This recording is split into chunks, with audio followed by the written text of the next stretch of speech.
வணக்கம். ஆகாஷ்வாணி திருச்சிராப்பள்ளி. மாநில செய்திகள் வாசிப்பவர் சாந்தி ரமேஷ். தலைப்புச் செய்திகள். அரசியல் அமைப்பு மீதான டாக்டர் அம்பேத்கரின் அர்ப்பணிப்பு தேசத்திற்கான வளர்ச்சி பயணத்தை வழிநடத்துவதாக பிரதமர் திரு நரேந்திர மோடி கூறியுள்ளார். பால்வளத்துறையில் சுழற்சி பொருளாதாரம் மூலம் கால்நடை விவசாயிகளின் வருவாய் மேம்படுத்தப்படும் என்று மத்திய கூட்டுறவுத்துறை அமைச்சர் திரு அமித்ஷா தெரிவித்துள்ளார். வரி முறையை இலகுவாக்க அரசு செயலாற்றி வருவதாக மத்திய நிதி அமைச்சர் திருமதி நிர்மலா சீதாராமன் குறிப்பிட்டுள்ளார். மதுரையில் நாளை திறக்கப்படும் புதிய மேம்பாலத்திற்கு வீரமங்கை வேலு நாச்சியார் பெயர் சூட்டப்படும் என்று முதலமைச்சர் திரு மு க ஸ்டாலின் அறிவித்துள்ளார். விசாகப்பட்டினத்தில் இந்தியாவிற்கு எதிரான 3வது இறுதி ஒருநாள் சர்வதேச கிரிக்கெட் போட்டியில் தென்னாப்பிரிக்கா முதலில் பேட் செய்கிறது. இனி விரிவான செய்திகள். அரசியல் சாசன சிற்பி டாக்டர் B.R. அம்பேத்கரின் 70வது ஆண்டு நினைவு தினத்தையொட்டி நாடாளுமன்ற வளாகத்தில் குடியரசுத் தலைவர் திருமதி திரௌபதி முர்மு, குடியரசு துணைத் தலைவர் திரு C.P. ராதாகிருஷ்ணன், பிரதமர் திரு நரேந்திர மோடி, மக்களவைத் தலைவர் திரு ஓம் பிர்லா உள்ளிட்டோர் இன்று மலரஞ்சலி செலுத்தினர். இந்நாளையொட்டி பிரதமர் வெளியிட்ட செய்தியில், டாக்டர் அம்பேத்கரின் தொலைநோக்கு தலைமைத்துவமும் நீதி, சமத்துவம், அரசியல் அமைப்பு மீதான அர்ப்பணிப்பும் நமது தேச பயணத்தை தொடர்ந்து வழிநடத்துவதாக கூறியுள்ளார். மனித மாண்பிற்கான அன்னாரது அயராது போராட்டம் எதிர்கால தலைமுறையினருக்கு உத்வேகமாக திகழும் என்றும் பிரதமர் தெரிவித்துள்ளார். அனைவருக்கும் நீதியையும் கண்ணியத்தையும் நிலைநாட்ட தமது வாழ்க்கையை அர்ப்பணித்தவர் பாபா சாஹேப் அம்பேத்கர் என்று மத்திய அமைச்சர் டாக்டர் எல் முருகன் பாராட்டியுள்ளார்.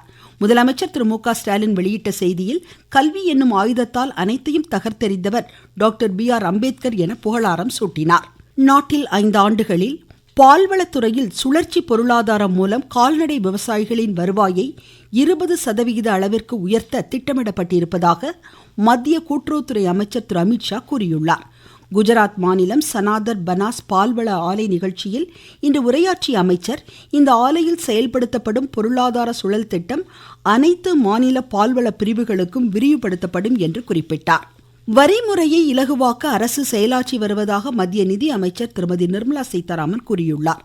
புதுடெல்லியில் ஊடக தலைமைத்துவ உயர்நிலை கூட்டத்தில் இன்று உரையாற்றிய அவர், வரி கட்டமைப்பு வெளிப்படைத்தன்மையுடன் திகழ வேண்டியதன் அவசியத்தை எடுத்துரைத்தார். குடிமக்களின் வாழ்வாதார மேம்பாட்டிற்காக வரி கட்டமைப்புகள் எளிமையாக இருக்க வேண்டும் என்றும் அவர் சுட்டிக்காட்டினார். அடுத்த கட்டமாக சுங்கவரி கட்டமைப்பை முழுமையாக சீரமைப்பதன் அவசியத்தை அமைச்சர் எடுத்துரைத்தார். தற்போதைய சேமிப்புகள் முதலீடுகளாக மாறி வருவதாகவும் அமைச்சர் கூறினார். நாட்டின் ஒட்டுமொத்த வளர்ச்சி விகிதம் இந்த ஆண்டு 7%க்கும் அதிகமாக இருக்கும் என்றும் திருமதி நிர்மலா சீதாராமன் கூறியுள்ளார். பொதுத் தேர்வு எழுதும் மாணாக்கரின் அச்சத்தை களையும் பிரதமர் திரு நரேந்திர மோடியின் கலந்துரையாடல் நிகழ்வான பரீட்சா பே சர்ச்சா 9வது இணையதள பதிவு தொடங்கியுள்ளது. அடுத்த மாதம் 11ஆம் தேதி வரை செயல்பாட்டில் இருக்கும் இந்த இணையதள கேள்வி பதில் போட்டி நிகழ்வில் 6ஆம் வகுப்பு முதல் 12ஆம் வகுப்பு மாணாக்கரும் ஆசிரியர்களும் பெற்றோர்களும் பங்கேற்கலாம். இதில் பதிவு செய்யும் அனைத்து மாணாக்கருக்கும் பங்கேற்பிற்கான சான்றிதழ் வழங்கப்படும் என அறிவிக்கப்பட்டுள்ளது. பிரதமர் திரு நரேந்திர மோடி அடுத்த மாதம் மாணாக்கர், ஆசிரியர், பெற்றோர்களிடம் பரீட்சா பே சர்ச்சா நிகழ்வில் கலந்துரையாடுகிறார். நீதியியல் நடவடிக்கைகளில் செயற்கை நுண்ணறிவின் பயன்பாட்டில் நீதிபதிகள் முன்னெச்சரிக்கையுடன் இருப்பதாக உச்சநீதிமன்றம் தெரிவித்துள்ளது. நீதியியல் துறையில் செயற்கை நுண்ணறிவை ஒழுங்குமுறைப்படுத்த வேண்டும் என்று தாக்கல் செய்யப்பட்ட மனு மீது விசாரணை மேற்கொண்ட நீதிமன்றம், நீதியியல் முடிவுகளை தொழில்நுட்பம் கட்டுப்படுத்தாது என்றும் தெரிவித்துள்ளது. சுதந்திரமும் மனித முடிவுகளுமே நம் நாட்டின் நீதியியல் துறையின் இன்றியமையா அம்சங்கள் என்றும் நீதிமன்றம் தெரிவித்துள்ளது. அதேவேளையில் வழக்குகளின் பல்வேறு அம்சங்களின் உண்மைத்தன்மை ஆராயப்பட வேண்டும் என்றும் நீதிமன்றம் ஒப்புக்கொண்டுள்ளது. நீங்கள் கேட்டுக்கொண்டிருப்பது ஆகாஷ்வாணியின் மாநில செய்தி அறிக்கை. மதுரை மேலமடை சந்திப்பு சாலையில் நாளை திறக்கப்படும் புதிய மேம்பாலம் வீரமங்கை வேலுநாச்சியார் பெயர் சூட்டப்படும் என்று முதலமைச்சர் திரு மு க ஸ்டாலின் அறிவித்துள்ளார். சென்னையில் இன்று அவர் வெளியிட்ட அறிக்கையில், இந்த பாலம் செயல்பாட்டிற்கு வருவதன் மூலம் அப்பகுதியில் போக்குவரத்து நெரிசல் வெகுவாக குறையும் என்று கூறியுள்ளார். சமூகம் வளர்ச்சி பெற வகை செய்யும் கல்வித்துறைக்கு அதிகவனம் செலுத்தப்படுவதாகவும் முதலமைச்சர் தெரிவித்தார். சென்னையில் தாயுமானவர் திட்டத்தின் கீழ் பயனாளிகளுக்கு நலத்திட்ட உதவிகளை இன்று வழங்கி பேசிய அவர், அனைவருக்கும் அனைத்தும் கிடைக்க வேண்டும் என்ற நோக்கில் மாநில அரசு செயலாற்றி வருவதாக கூறினார். விருதுநகரில் தாயுமானவர் திட்டத்தின் கீழ் 4457 பயனாளிகளுக்கு 8,37,00,000 ரூபாய் மதிப்பிலான நலத்திட்ட உதவிகளை மாநில அமைச்சர் திரு KKSSR ராமச்சந்திரன் வழங்கினார். மாநிலத்தின் பல்வேறு பகுதிகளில் தாயுமானவர் நலத்திட்ட உதவிகளை அமைச்சர்கள் பயனாளிகளுக்கு வழங்கினர். டிட்வா புயலால் பாதிக்கப்பட்ட இலங்கை மக்களுக்கு உதவும் வகையில் தமிழக அரசின் சார்பில் 1,19,00,000 ரூபாய் மதிப்பிலான நிவாரணப் பொருட்களை சென்னை துறைமுகத்திலிருந்து கப்பல் மூலம் முதலமைச்சர் திரு மு க ஸ்டாலின் இன்று அனுப்பி வைத்தார். தூத்துக்குடி துறைமுகத்திலிருந்து நிவாரணப் பொருட்கள் அனுப்பி வைக்கும் பணியை மாநில அமைச்சர் திருமதி கீதா ஜீவன் தொடங்கி வைத்ததாக எமது செய்தியாளர் கூறுகிறார்.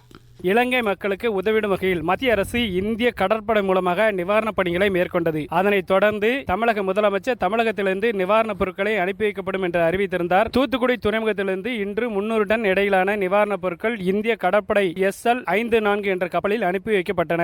150 டன் பருப்பு, 150 டன் சர்க்கரை உள்ளிட்ட நிவாரணப் பொருட்கள் ஏற்றப்பட்ட கப்பல் பயணத்தை தமிழக சமூக நலன் மற்றும் மகளிர் உரிமைத்துறை அமைச்சர் தொடங்கி வைத்தார். தூத்துக்குடி மாவட்ட செய்தியாளர் A. லக்ஷ்மணன். இண்டிகோ ஏர்லைன்ஸ் பயணிகள் விமான சேவை சென்னையிலிருந்து இன்று அதிகாலை 3 மணி முதல் மீண்டும் தொடங்கியுள்ளது. விமானிகள் பற்றாக்குறை காரணமாக நாடு முழுவதும் விமான சேவை நிறுத்தப்பட்ட நிலையில் கொல்கத்தா, புவனேஸ்வர், கோவை, ஜெய்ப்பூர், கொச்சி உள்ளிட்ட 10 நகரங்களுக்கு விமானங்கள் இன்று இயக்கப்பட்டன. இன்று ஒரே நாளில் 28 புறப்பாடு விமானங்களும் 20 வருகை விமானங்களும் என மொத்தம் 48 இண்டிகோ ஏர்லைன்ஸ் விமானங்கள் ரத்து என அறிவிக்கப்பட்டுள்ளது. வரும் 10ஆம் தேதி முதல் வழக்கமான விமான சேவைகள் இயங்கும் என்றும் தெரிவிக்கப்பட்டுள்ளது. இதனிடையே விமான பயணிகளின் நலனை கருதி கட்டணங்கள் நியாயமாக இருப்பதை உறுதி செய்ய மத்திய சிவில் விமான போக்குவரத்து அமைச்சகம் சில ஒழுங்குமுறை நடவடிக்கைகளை மேற்கொண்டுள்ளது. விமான நிறுவனங்கள் சந்தர்ப்பவாதமாக கட்டணங்களை உயர்த்துவதை தடுக்கும் வகையில் இந்நடவடிக்கை மேற்கொள்ளப்பட்டுள்ளது. மாற்றுத்திறனாளிகளின் முன்னேற்றத்திற்கு தமிழக அரசு உறுதுணையாக உள்ளது என்று துணை முதலமைச்சர் திரு உதயநிதி ஸ்டாலின் கூறியுள்ளார். விழுப்புரத்தில் இன்று நடைபெற்ற நிகழ்ச்சியில் 40 மாற்றுத்திறனாளிகளுக்கு 41 லட்சம் ரூபாய் மதிப்பிலான இணைப்பு சக்கரம் பொருத்தப்பட்ட ஸ்கூட்டர்களை வழங்கி பேசுகையில் அவர் இதனை தெரிவித்தார். அரியலூர் மாவட்டத்தில் ஜெயங்கொண்டம் செங்குந்தபுரத்தில் 1,85,00,000 ரூபாய் மதிப்பீட்டில் சிறு கைத்தறி பூங்கா கட்டுமான பணிகளுக்கு மாநில போக்குவரத்து துறை அமைச்சர் திரு S. சிவசங்கர் அடிக்கல் நாட்டினார். இந்நிகழ்ச்சியில் பேசிய அவர், முதல் கட்டமாக இந்த கைத்தறி பூங்காவில் 50 கைத்தறிகள் செயல்படக்கூடிய வகையில் நெசவு தொழிற்கூடம் அமைக்கப்படும் என்றார். ராமேஸ்வரம் காசி ஆன்மீக பயணத்தை மாநில இந்து சமய அறநிலையத்துறை அமைச்சர் திரு சேகர் பாபு சென்னையில் இன்று தொடங்கி வைத்தார். மூத்த குடிமக்களுக்கு பயணத்திற்கான பைகளையும் அமைச்சர் வழங்கினார்.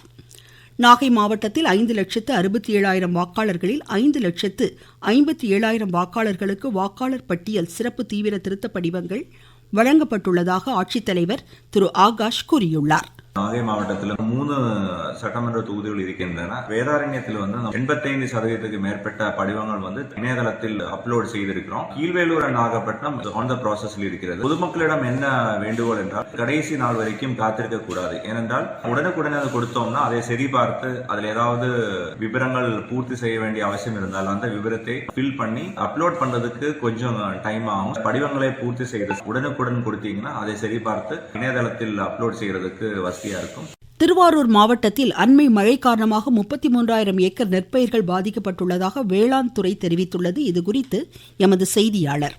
திருவாரூர் மாவட்டத்தில் கடந்த வாரம் பெய்த தொடர் மழையின் காரணமாக மாவட்டம் முழுவதும் 33,000 ஏக்கர் நெற்பயிர்கள் பாதிக்கப்பட்டுள்ளதாக வேளாண்மை துறை தெரிவித்துள்ளது. மாவட்டத்தில் பாதிக்கப்பட்ட வயல்களில் கணக்கெடுக்கும் பணி தொடர்ந்து நடைபெற்று வருகிறது. வேளாண்மை இணை இயக்குனர் மற்றும் அதிகாரிகள் இந்த ஆய்வு பணியினை மேற்கொண்டு வருகின்றனர். நாளையுடன் இந்த கணக்கெடுக்கும் பணிகள் நிறைவு செய்யப்பட்டு அரசுக்கு அறிக்கை சமர்ப்பிக்கப்படும் என்றும் வேளாண் துறை தெரிவித்துள்ளது. திருவாரூரிலிருந்து ஆர். விஜயகுமார். விசாகப்பட்டினத்தில் இந்தியாவிற்கு எதிரான 3வது இறுதி ஒருநாள் சர்வதேச கிரிக்கெட் போட்டியில் முதலில் பேட் செய்யும் தென்னாப்பிரிக்கா சற்று முன் 5 ஓவரில் 1 விக்கெட் இழப்பிற்கு 17 ரன் எடுத்திருந்தது. இரு அணிகளும் தலா ஒரு போட்டியில் வெற்றி பெற்று தற்போது சமநிலையில் உள்ளன. மீண்டும் தலைப்புச் செய்திகள். அரசியல் அமைப்பு மீதான டாக்டர் அம்பேத்கரின் அர்ப்பணிப்பு தேசத்திற்கான வளர்ச்சி பயணத்தை வழிநடத்துவதாக பிரதமர் திரு நரேந்திர மோடி கூறியுள்ளார். பால்வளத்துறையில் சுழற்சி பொருளாதாரம் மூலம் கால்நடை விவசாயிகளின் வருவாய் மேம்படுத்தப்படும் என்று மத்திய கூட்டுறவுத்துறை அமைச்சர் திரு அமித்ஷா தெரிவித்துள்ளார். வரிமுறையை இலகுவாக்க அரசு செயலாற்றி வருவதாக மத்திய நிதியமைச்சர் திருமதி நிர்மலா சீதாராமன் குறிப்பிட்டுள்ளார். மதுரையில் நாளை திறக்கப்படும் புதிய மேம்பாலத்திற்கு வீரமங்கை வேலு நாச்சியார் பெயர் சூட்டப்படும் என்று முதலமைச்சர் திரு மு க ஸ்டாலின் அறிவித்துள்ளார். விசாகப்பட்டினத்தில் இந்தியாவிற்கு எதிரான 3வது இறுதி ஒருநாள் சர்வதேச கிரிக்கெட் போட்டியில் முதலில் பேட் செய்யும் தென்னாப்பிரிக்கா சற்று முன் 5 ஓவரில் 1 விக்கெட் இழப்பிற்கு 17 ரன் எடுத்திருந்தது. இத்துடன் இந்த செய்தி அறிக்கை முடிவடைந்தது.